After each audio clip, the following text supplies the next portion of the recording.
interne pour passer à l'action et pour accomplir les choses. Le problème de ce niveau des passages à l'action, c'est que c'est temporaire et ça dépend d'une chose que tu ne contrôles pas, qui est de l'émotion. Donc, toute la journée, pendant des semaines, des mois, on peut changer d'émotion à des N fois durant une journée, durant une semaine. Donc, c'est quelque chose que tu ne contrôles pas. À un moment donné, effectivement, cette motivation va se fluctuer et ça sera dissipé. C'est quelque chose que tu ne peux pas maintenir à 100%.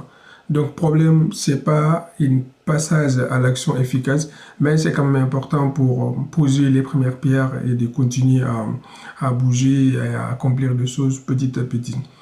Le deuxième niveau, c'est de la discipline, c'est l'art de faire des choses à un moment donné, même si on ne se sent pas bien, on ne prend pas de plaisir à les faire, jusqu'à ce que notre cerveau accepte la situation et accepte que c'est une tâche, c'est une action qui doit être accomplie. C'est quelque chose de très très important. Pourquoi?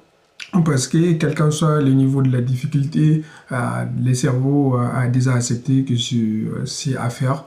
Donc, il n'y a pas moyen de faire retour en arrière.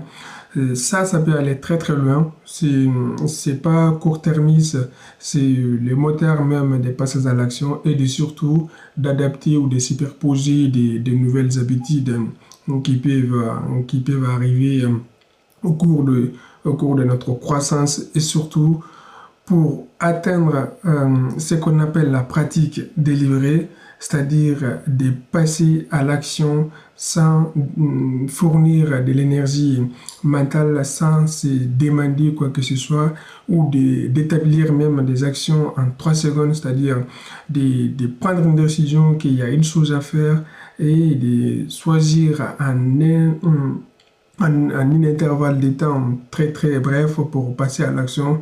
C'est la méthode de 3 secondes. On arrive à ce niveau de passage à l'action lorsqu'on rentre dans l'obsession, dans une quête personnelle, dans une quête interne de passer à l'action, de régler un problème. Ça arrive dans les cas où notre vision, notre temps et notre capacité à travailler sont fixés et surtout notre attention est captée sur une seule chose. Et cette chose ne va plus nous demander d'informations, ne va plus nous demander d'énergie à fournir. Même si cette énergie est fournie, on ne le sent pas vraiment comme une dépense, on ne le sent pas vraiment comme une fatigue. Et une fois qu'on est arrivé à ces niveaux de passage à l'action,